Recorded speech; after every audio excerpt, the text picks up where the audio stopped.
Muchas gracias. A continuación, le damos la bienvenida a Monseñor Canciller Marcelo Sánchez Sorondo. Monseñor.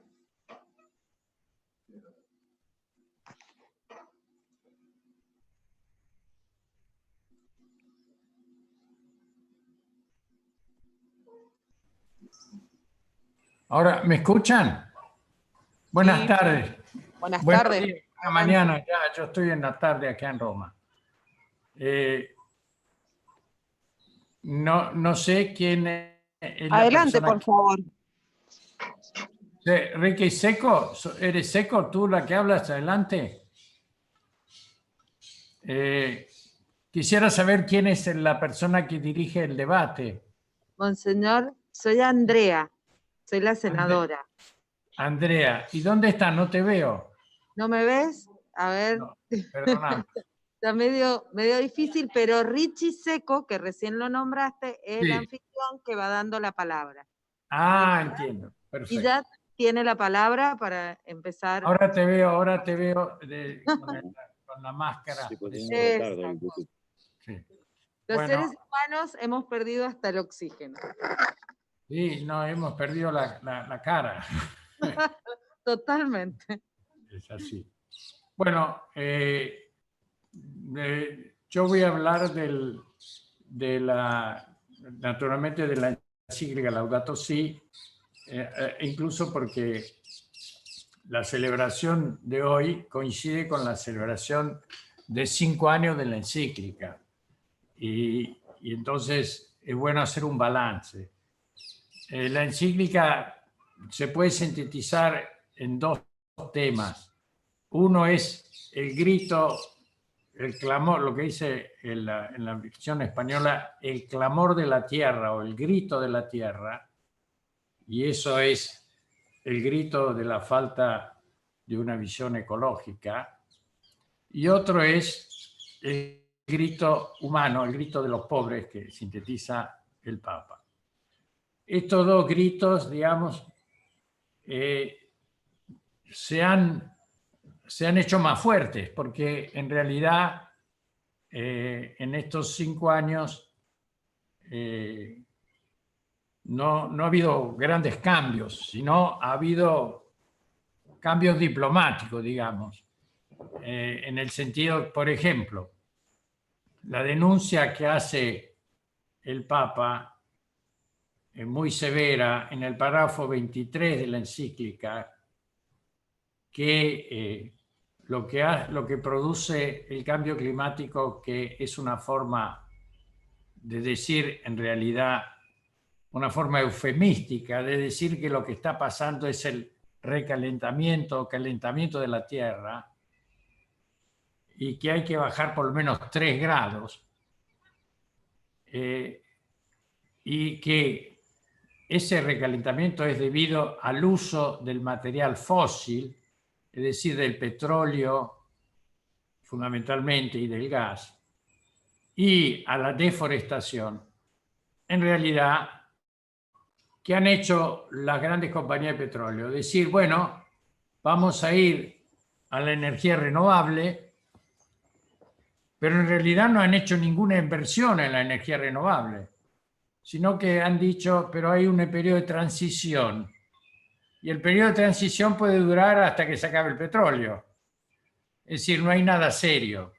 Y lo que hubo de serio, gracias a la encíclica, y el Papa la publicó para eso justo antes, es decir, el encuentro en París, sí decidió que había que hacer un cambio, por lo menos de bajar 2 grados la temperatura de la Tierra por el dejar de usar el petróleo y volver a las energías renovables. Pero como ustedes saben, inmediatamente cambió el presidente americano y los americanos dijo que se iba a retirar. En todo caso, no se pudo retirar porque tiene que por lo menos 5 años, pero no hicieron nada. Es decir, no se puso no hay ninguna inversión seria en energía renovable. Y al contrario, sigue habiendo una gran inversión en el petróleo. De modo que esto no lo digo para desalentarnos, sino para decir que la actualidad es mucho mayor. Por otra parte, en el tema del grito de los pobres y defender la vida humana y su dignidad, también aquí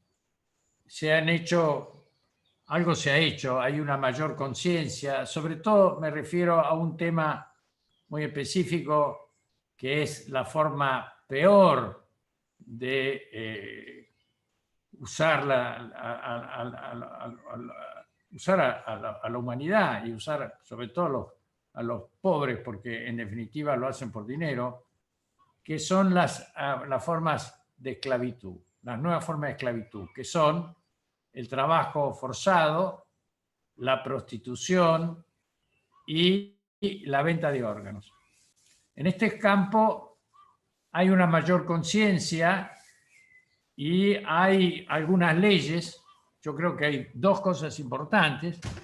Una es una legislación, porque no hay una legislación clara, hay sí parciales, y nosotros sostenemos que la mejor legislación es la que han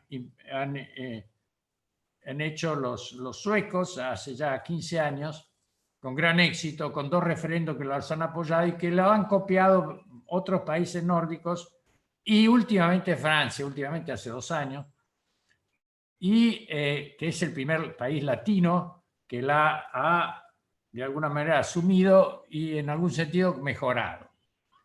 Y ese proyecto ahora está en la Argentina también, en manos de Gustavo Vera, y está también en México, en manos de otros amigos y una activista que se llama Rosy Orozco, que se ha ocupado de ello. ¿En qué consiste? Por primera vez se penaliza criminalmente a los consumidores y no a las víctimas. En nuestras legislaciones normalmente era la víctima la que pagaba el pato, porque era la criminal. Y en cambio los que pagaban, los que hacían el mercado, los que compraban sexo o los que compraban trabajo forzado o los que compraban órganos, no pasaba nada. Yo creo que eso es muy importante apoyarlo porque la ley tiene la función de prevenir. Además de eso, naturalmente el Estado, dado que en general ya incluso en el Club de Roma, pero hay una cierta legislación internacional, pero los papas han declarado que es un crimen contra la humanidad, el Estado se tiene que ocupar de dar a las víctimas una forma de reinserción en la vida social con un título, con una forma que realmente pueda tener dinero para vivir y para tener una familia y para entrar en un tipo de profesión que realmente sea calificada y no tenga que... Porque esta es clave, si la víctima no tiene otra forma de ingresos, acaba volviendo a lo que fue el origen, porque el origen fue... vendió su dignidad porque quería poder vivir. Lo mismo que en la deforestación muchas veces se venden los árboles, se malvenden, porque por lo menos se puede subsistir así. Y por eso es muy importante tomar conciencia del problema en todos los lugares y particularmente en las zonas que son pulmones para el clima, como son la Amazonía.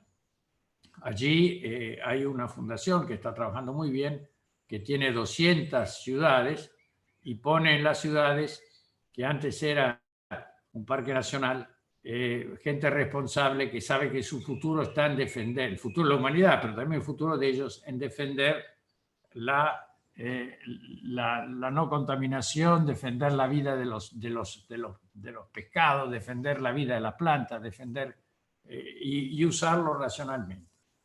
De modo que yo también propongo, porque la Argentina también en este momento, por lo que lo sabemos, necesita, digamos, tierras para trabajar, propongo que realmente todos los parques nacionales, que son muchos en Argentina, puedan ser convertirse en realidad donde está el ser humano, con ciudades pequeñas o lo que fuere, pero sobre todo de gente convencida que mantener eso es mantener ellos mismos, pero mantener el futuro de la Argentina y de la humanidad, en vez de estar hacinados en la villa de emergencia sin tener una tierra, como pide el Papa y los movimientos sociales, tierra, techo y trabajo. Y además, por otra parte, todas las otras tierras que no son parques nacionales, porque que están sin uso. De modo que creo que he escuchado recién lo de Mendoza. Este es un tema fundamental porque, como ustedes saben, el gran problema de hoy es el agua. Y el Papa, en un encuentro que hicieron acá, dijo que anticipó casi proféticamente que el futuro, las guerras serán por el agua, y ya está pasando. ¿Y cuál es el problema del agua? El problema del agua está unido al problema del clima. Por eso el problema del clima es tan importante. ¿Por qué? Porque el recalentamiento global está produciendo la disminución de lo que se llaman los hielos eternos, y eso ya se ve en las grandes cadenas de montaña, empezando por el Himalaya. Nosotros tenemos al estudioso Ramanathan, que ha lanzado el mensaje. En estos últimos 30 años, el famoso Himalaya, los hielos eternos del Himalaya han disminuido a la mitad.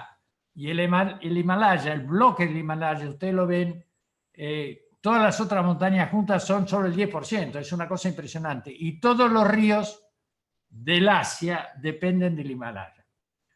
Lo mismo pasa en la Argentina, lo mismo pasa en la cadena de los Andes, lo mismo pasa en Mendoza. El gran problema que tiene Mendoza ahora, seguramente lo sabrán, los mendocinos que están acá mejor que yo, es que está disminuyendo los hielos eternos de Mendoza. Entonces el agua no la tienen con la facilidad que la tenía antes.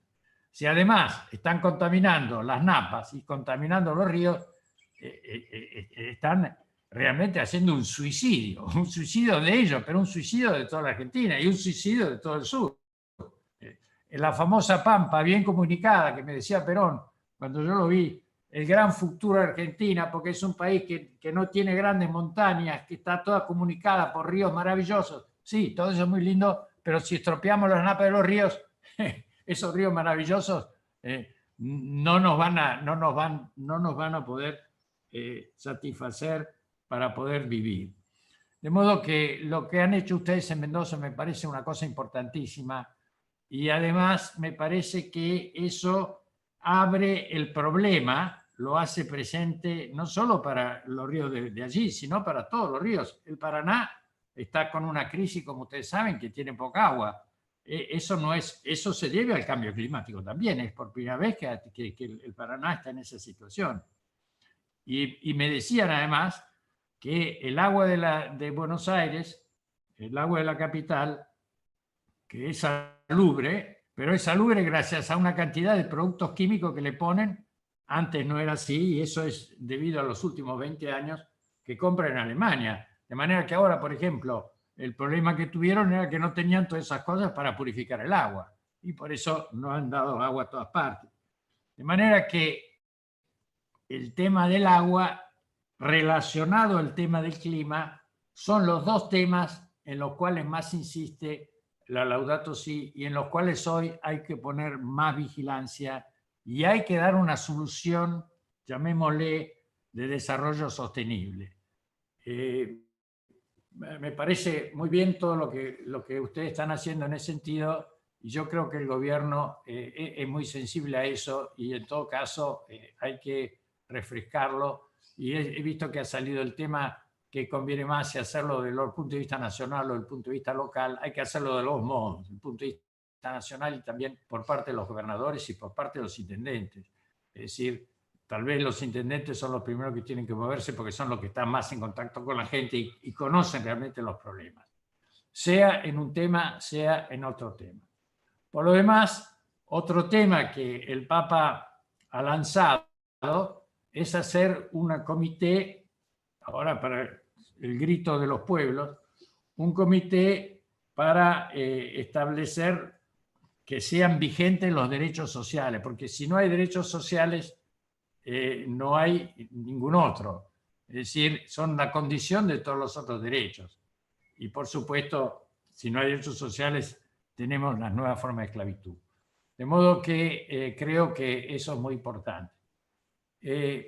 La crisis del coronavirus, como todos saben, ha mostrado más que antes esta llaga que hace al clima y que hace a la gente. ¿En qué sentido? En lo que hace al clima hemos visto que si no hay aviones, que si no se usa el petróleo, en definitiva, si las ciudades... Yo tuve la oportunidad de estar en Buenos Aires durante 25 días en plena primera cuarentena y pude caminar, tenía un gorro árabe y creían que era un sacerdote, digamos, árabe, y ahí los sacerdotes árabes los respetan más que a los católicos, por lo visto, y no me paró nadie, y me paseé por toda la ciudad de punta a punta y vi lo que era Buenos Aires sin petróleo. Es decir, Buenos Aires era una maravilla. Había hasta los animales que entraban. Hay fotografías donde aparecen todo tipo de pájaros, todo tipo de animales. Se veían las estrellas maravillosamente, como se ven en La Pampa. Bueno, el río de la Plata estaba bastante limpio, era una preciosidad verlo. Tenía, como dice Lugones, el color de piel de león, realmente. Bueno, era otro mundo y uno entonces ahí se pudo anticipar lo que puede ser realmente un mundo que viva de la energía renovable y no del petróleo y no de la deforestación. Repito, estas exigencias hoy son más válidas que cuando el Papa mismo las sacó, porque en estos 5 años, un poco más, sobre todo en los pueblos, ha entrado la conciencia, pero no en los gobernantes. No en los gobernantes. No sé si quieren hacer alguna pregunta concreta, estoy dispuesto a contestarles en la medida que pueda. Muchas gracias. Monseñor, a raíz de que tenemos muchos disertantes y entre ellos nuestro querido Gustavo Vera, lo que hemos hecho como metodología es que las preguntas van a ir quedando en el chat y usted tranquilamente las puede ir respondiendo sin necesidad de hacer intercambio y con las personas concretas. Bueno, muy bien. De más está pedirle la bendición para el pueblo de Mendoza, para la República Argentina y claramente que Mamá Antula nos acompañe en este transitar que es difícil y que todavía la Argentina no lo está viendo, que tiene que ver con la pandemia. Así que más que agradecido.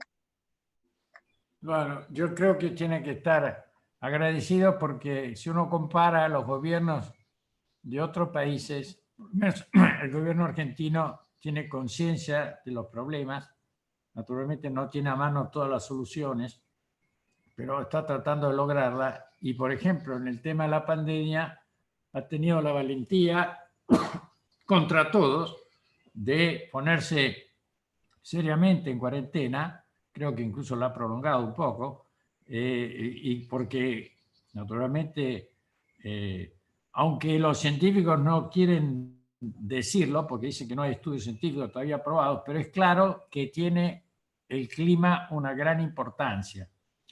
Y entrando, por ejemplo, ahora Italia, en Italia prácticamente la curva de la enfermedad ha bajado en una forma notable. El coeficiente del contagio, que normalmente era de 5, o sea, uno contagiaba 5, ahora no llega a ser ni siquiera 1, sino un 0,20. Y los muertos, que cuando era en el ápice llegaron a ser casi 1000 por día, ahora son son solo 29, hoy ha sido 29, y se espera que para fin de mes no haya más muertos prácticamente. De modo, y todo eso además se ha concentrado en el epicentro de Milán. En el sur, que habían dicho que iba a venir grandes problemas, no pasó nada, y en Roma prácticamente tampoco. En el Vaticano hemos tenido solo 10 casos, trabajando 5.000 personas. De modo que realmente ahora la gente ya no habla más del problema de la pandemia, está preocupada con el trabajo y está preocupada por los efectos sociales y económicos que tiene la pandemia, en el sentido que hay tanta gente que ha perdido trabajo. Pero claro, comparado con Estados Unidos, que la gente que pierde el trabajo se queda en la calle, aquí hay muchas leyes sociales análogas a las argentinas, y el gobierno prometió que da plata, naturalmente como no tiene, todavía la plata no apareció, pero en fin, los empresarios están haciendo, no pueden despedir a la gente. De modo que se la están arreglando para ver en qué modo se puede seguir, se puede reiniciar profundamente todo el trabajo. De manera que, repito, dentro de todo la Argentina está bien orientada y creo que hay que apoyar al presidente porque es muy difícil la situación. Está el tema de la deuda también y hay otros temas, pero si ustedes comparan con otras situaciones, en este momento la Argentina realmente puede ser un modelo de iniciar a cambiar las cosas seriamente, como lo fue también en el pasado, en otros momentos felices que tuvo. Muchísimas gracias, monseñor, y bueno, estamos en contacto para seguir trabajando fuertemente esta problemática. Muchas gracias.